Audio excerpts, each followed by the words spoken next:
Well, welcome to today's episode of the At Show. And today, what I want to do is explain to you the power of assistive technology.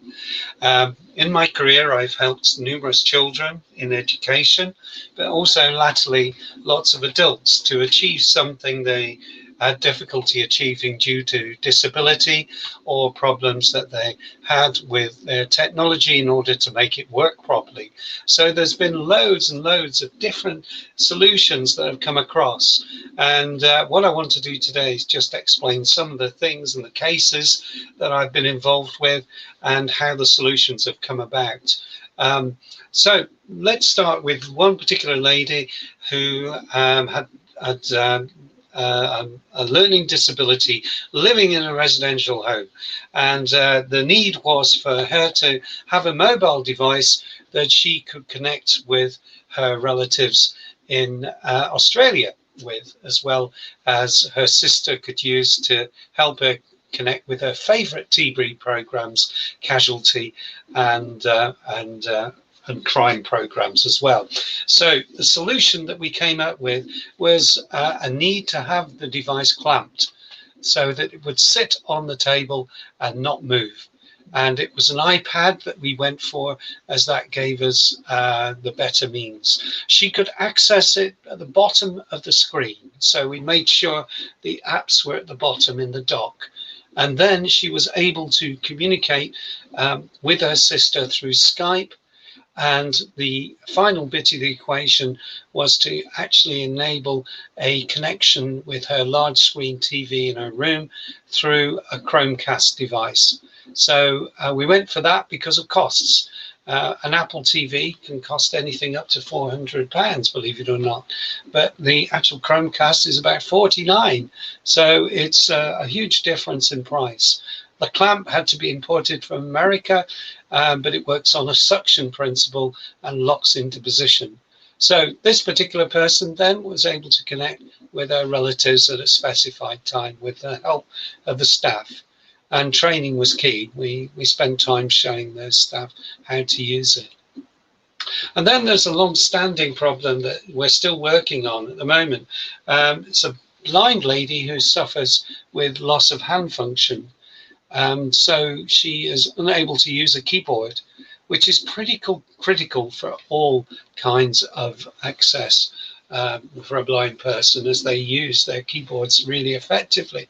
And therefore, what we had to do here was enable her to actually use her voice. So we started off using Drag and Dictate, and she had a preferred screen reader, which was a program called Sero, or Say Sam. But it's Zero, that Seratech is the company. So we tried to work with her solution with Dragon, but it wouldn't work.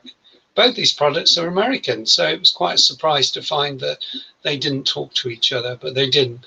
So then we opted for the built-in speech recognition on Windows, which is very basic, but which was supposed to work with the Zero software, which gives her navigation through text and movements. You could say move down and tab to get to all the options, and she was able to access her movies, be able to send emails, all of those kind of things.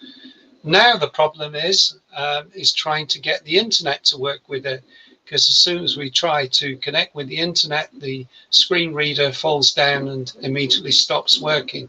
So that's the next problem. Sometimes problems take time to solve and are not able to be solved instantly and work over time. This project has been 2 years.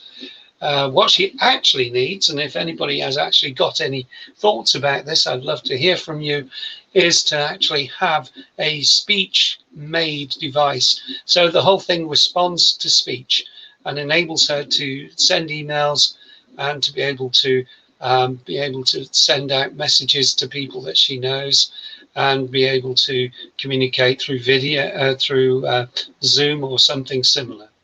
So lots of options there to work on, lots of things to see as in process. But then there are other individuals, particularly those with macular degeneration, which generally affects senior citizens. And for that, we needed to be able to set out a solution that enables them to make phone calls without the use of their hands. So we looked at using the Google Mini again, and that's an excellent device for making phone calls across the internet, called VoIP, Voice over Internet Provider. And this, with any connection to a website for a company or for private individuals, you have to set up the contacts in Google Contacts and be able to put in the person's details of the family that they're trying to connect with. And then it connect up and be able to send out that particular message to people. So via the voice, instead of holding a magnifying glass that's got illumination on it to make the light brighter and then trying to work out where it is in the address book, it's just simpler to say, call my daughter, call my son, and use their names and be able to communicate via the phone service that way. So it goes and makes a phone call for you. Obviously it works through the landline on that, so you have to have a landline connected too.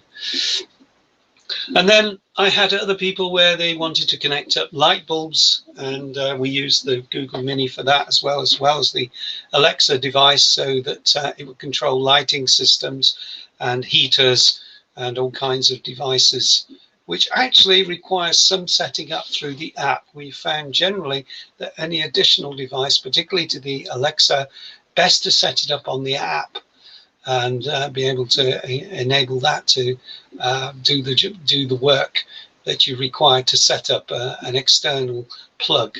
These are called smart plugs, and you can buy them fairly cheaply, and you just plug in your lamp, your heater, into the 13 amp plug. It's the plug that's being programmed, and then you can tell it to say switch on heater, switch on light, and it just goes away and does it. So we're moving into this era of smart homes.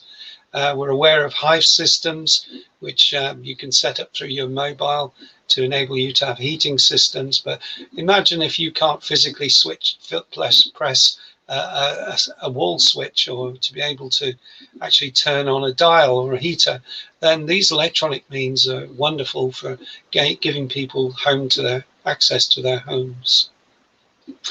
So what other kind of tools have we used? There is a huge range of them, and sometimes it's the input methods we need to look at. And at the moment, I have an input method that is quite cool. It's called eye gaze, and that system works well with those students who actually can only use the eyes as their reliable part of their body. So at the moment, I'm looking into dyslexia and associated eye problems as an assessment tool for that. So more of that in another program. You can go to my podcasts and look up Lex Explorer, and that explains what that project is about. So as you can see, there's a huge range of different things that we can do to help people, and it's generally those people who've lost or had life-limiting conditions. So what about access to work? I haven't done much work myself in that area. Would love to, but just not had the setting to work it in, even though I've had training in how to set up a proper seating mechanism so that your head is held properly and you don't get shoulder and back issues. So I'm a big advocate of the right positioning. And to that, a standing desk is very useful. Those are simple changes that you can make, and also adjusting the height of the monitor so it's at your eye level, and that your keyboard, like this one, is at your elbow level, so that things are neat and in the right position for you to use. But sometimes you have to have other tools that help, particularly for those with repetitive strain injury. This movement becomes painful, and therefore speech recognition becomes another alternative, as well as adapted mice that work with a different orientation, perhaps a vertical mouse with buttons on the side here. It's called an evolution mouse that does that. So there are many different input methods, from joysticks to eye gaze to switches, all designed to make operating the computer for somebody with a disability possible. And the power of this, well, you've got the Lost Voice guy to explain all of that, but I have a recording now that I want to share with you that actually just says it all. And it has a rather nice bit about it at the end, which you'll hear about. And I'm rather humbled by this, and I'm very pleased to be awarded this. So I'm just going to switch over screens, share my screen with you, and share the audio.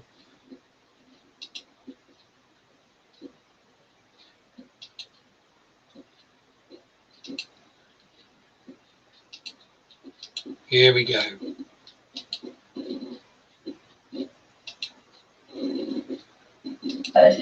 We've had some great news today. The Great Western Railway have decided to put on their trains 7 more names of people in Wiltshire who helped this year, doing all kinds of things like looking after vulnerable neighbours, delivering food to the NHS, just working in the NHS and volunteering to help. We've had some amazing stories, and you've heard about these 6 people so far who will have their name on a train. And I've got one more to share with you.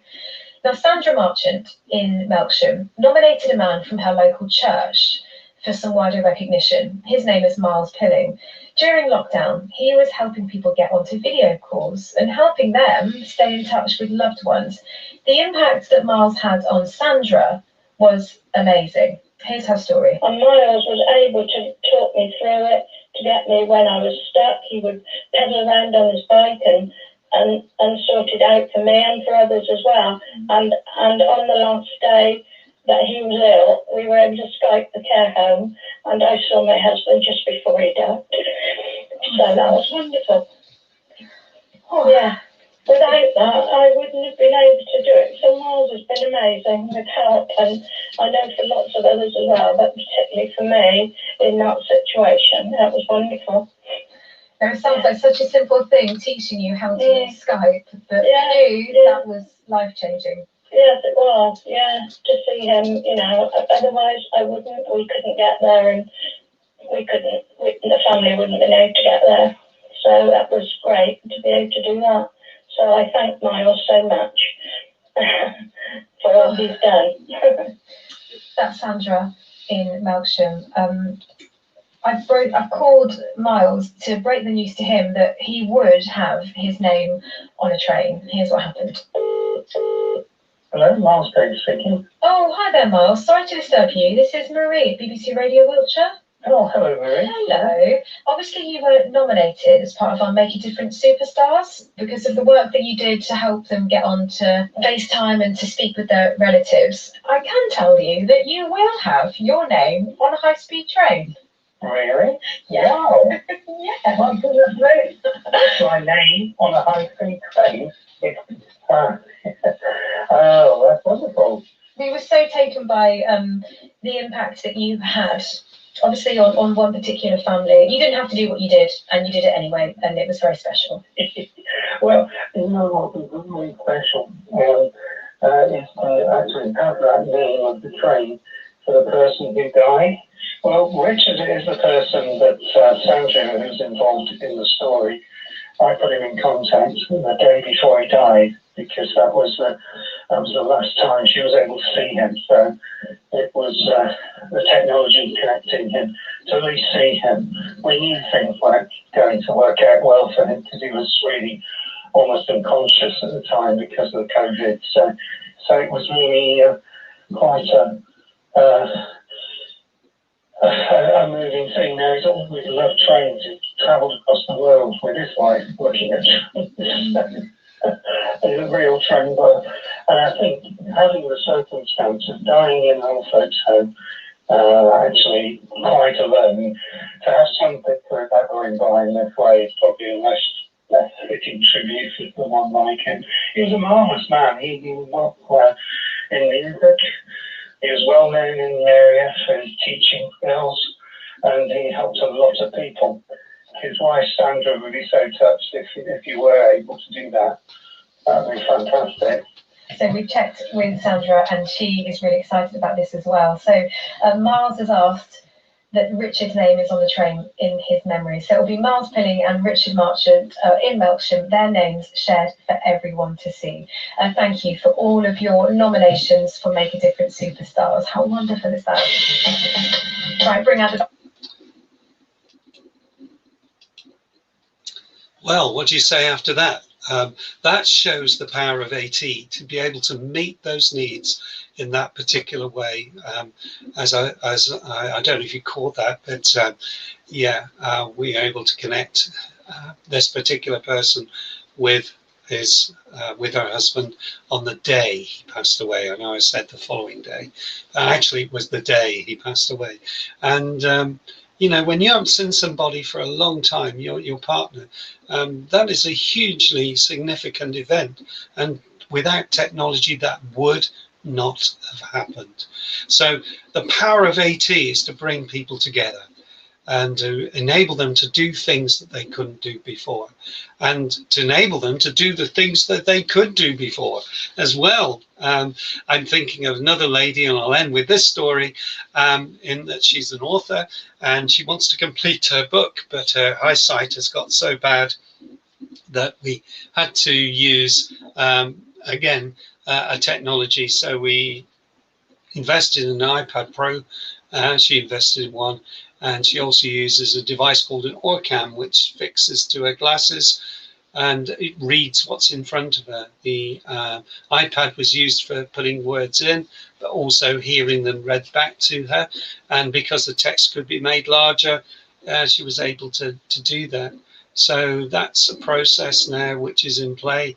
And you need help with all of these things, and certainly being part of a team that works around the person is key. And that's what's happening with my author friend, as she's got someone who's actually just pulling it all together. You need some help sometimes, and that's how that works. So that's really what the session has been about today. I hope you found it inspiring and useful. You'll find this on my website, Accessibility Solutions, and that's I'll put the actual web address at the bottom here so you can see it, aas123.com. So that's enough for this week. Tune in next week around about 2:30 to 3, and we'll have another show for you. Bye for now.